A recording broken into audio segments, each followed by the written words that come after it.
Now, when we're talking about good and evil, I really only have this one little metric that I judge people by, which is whether or not they are subscribed to the New World Review, which grants them regular Hunt Hunter content uploaded straight into their YouTube feeds. And if they aren't, well, how morally questionable of them. Hello and welcome to the New World Review, your source for everything anime and manga, and today I would like to take some time to discuss a particular character who tends to fascinate me to no end, being Hunter x Hunter's Isaac Netero. And this is primarily because he occupies a very strange place within media, being a character who is very difficult to define in any standard storytelling role, to the point where it's problematic to even discern the most basic of labels for this man. And in fact, against all stereotypical shonen logic, I actually believe that Netero could very potentially be viewed as one of the grandest antagonists in all of Hunter x Hunter. But firstly, it's important to note that within the greater context of Hunter x Hunter, Togashi goes to great lengths to cloud his world in a permanence of grey area figures, who cannot be called simplistic things like good or evil, not for the most part anyway. In addition to that, even our protagonists are also often the subject of intense question and scrutiny in regards to their own actions, which is particularly true in the cases of Gon and Kurapika, who are very potentially going down that old road of living so long that they see themselves actually becoming the villains. And this definitely isn't a blanket condition of the characters of Hunter x Hunter, and there are a few sources of strictly definable things, such as say Knuckle for example. He is a good boy through and through. And on the opposite end of that spectrum, we have someone like Gyro, who is an epicenter of the purest form of evil that we have encountered thus far. Yes, even more so than a certain prince. However, for the most part, characters inhabit this weird middle ground, especially when it comes to hunters actually. And the thing about hunters is that as much as they are respected and revered throughout the world, in reality they don't particularly exist to serve the world like an organization of heroes or other role model style figures. In fact, hunters seem to exist purely to serve their own selfish interests, given endless resources, contacts, and access to enact whatever it is they wish to do. It's almost like a form of nobility, one that can quite readily be abused without fear of retribution for the most part. In fact, in the hunter bylaws, there is no specific mention about things like murder of citizens or otherwise average people, but there is an article that does expressly forbid targeting other hunters. So basically the rules are, do whatever you want, just not against your fellow members of status. And as such, your standard hunter is going to be a generally questionable personality. And I take the time to state all of this because at the very top of the hunter hierarchy, the being who observes this nobility system in play is the chairman. Our focus of today, Isaac Netero. As effectively the king of hunters, Netero goes on to personify both the most admirable as well as the most terrifying aspects of being a hunter. And I believe that at best, you could characterize him as morally ambiguous. And that's something that I don't think is particularly clear when we first encounter Netero in Hunter x Hunter, although in retrospect, it is most certainly there. However, upon initial examination, he would seem to fit the archetypal mentor role. A wise, old, quirky, and in this case perverted man who has the purpose of guiding our protagonist, or protagonists plural, and teaching them all sorts of important lessons to put into practice on their journey. But the truth of the matter is far more sinister. Netero is an illusion of this role, with his true self concealed beneath this quirky exterior, a shell that would be shed over the course of the series. But when thinking about this, I always come back to the words of Bisky during the Chimera Ant arc, where she states that Netero is notorious for being unreasonable, which by that point is rather obvious, as he will generally push people far beyond their limits for the sake of a needlessly convoluted task. And he does this mainly for his own enjoyment, really, which becomes clear when Netero's driving force is revealed, which is that all his life, he was constantly in search of a strong opponent. A simple idea, but one that is inherently selfish. And you can see this at play in all of Netero's actions. He has one paramount mission within his existence, which is to foster the strong and weed out the weak. In many ways, Netero's motivation is quite similar to that of Hisoka, because while they certainly don't derive the same sort of sensation from facing powerful opponents, everything they do is in service of that purpose. Primary difference being that Hisoka is much younger and doesn't have the entirety of the Hunter Association at his disposal. Although consider for a second what you think would happen if we made Hisoka the chairman of said association. He would, in all likelihood, not take the position seriously at all and radically abuse his power in an effort to discover hidden potential to service his own personal needs. And you know, as it turns out, that's effectively what Netero did as well. As leader of the Hunter Association, Netero oversaw an incredibly brutal and merciless exam with no thought given whatsoever to those who would lose their lives during the course of it, because Netero holds no respect for the weak.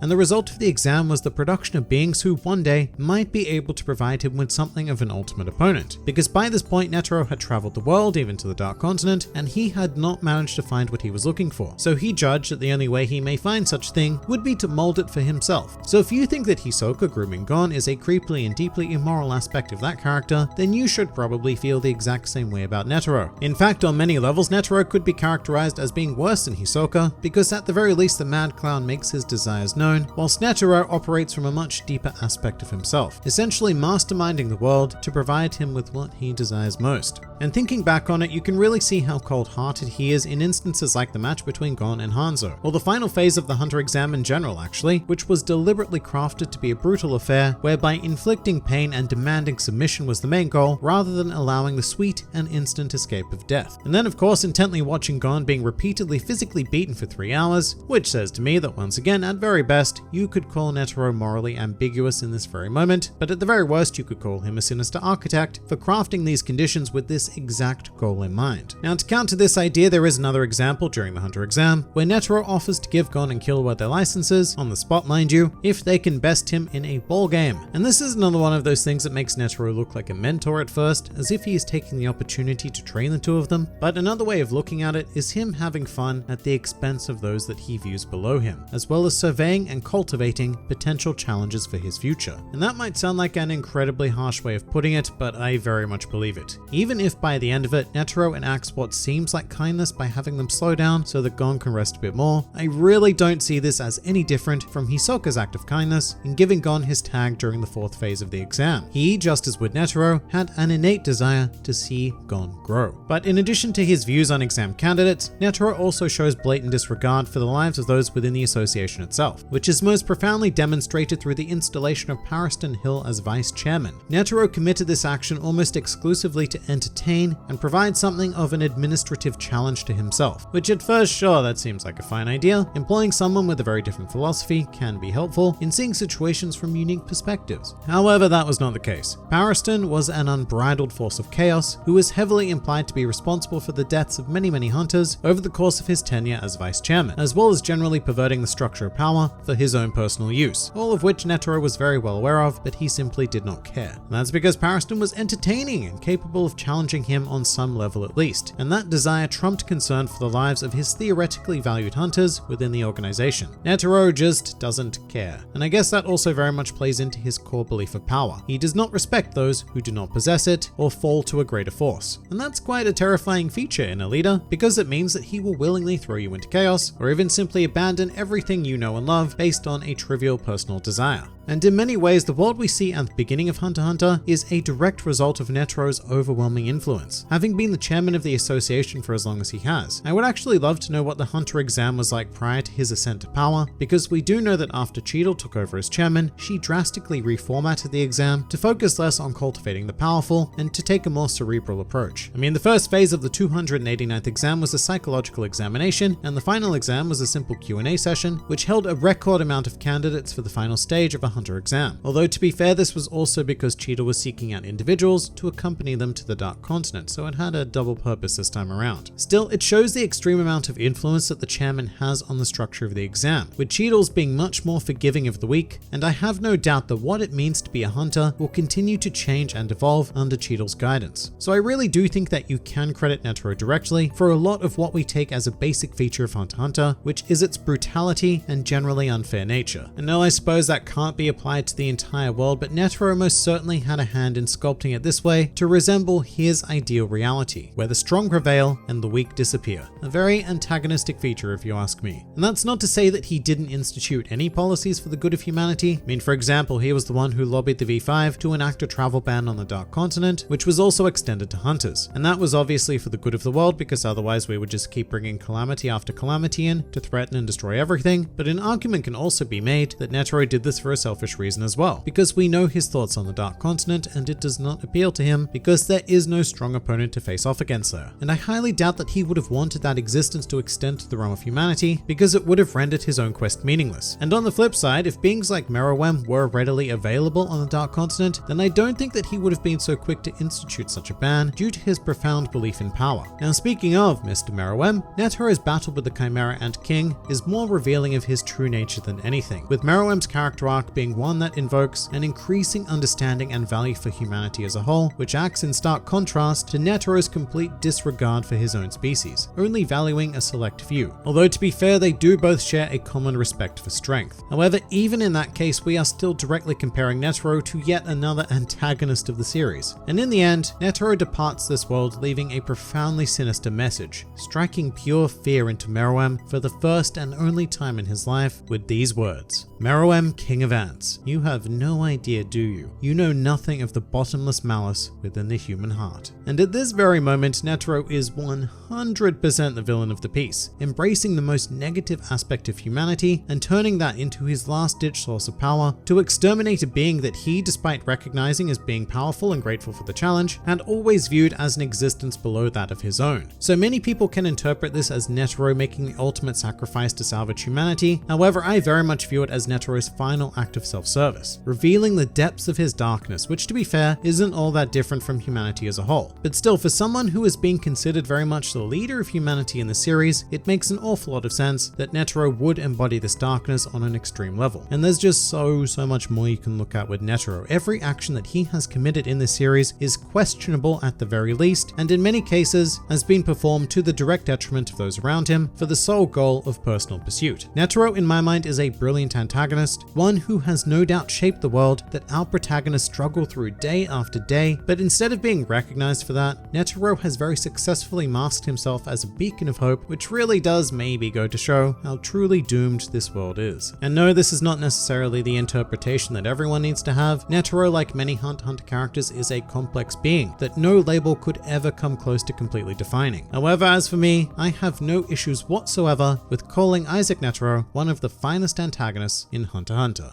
But what do you guys think? Please do leave your thoughts in the comments below, or even join my Discord server. And if you're keen for some more Hunter x Hunter content, then please do go and check out some of my other videos, or even subscribe to the channel for regular Hunter x Hunter glory delivered straight into your YouTube feed. But for now, this has been the New World Review, and I'll see you next time.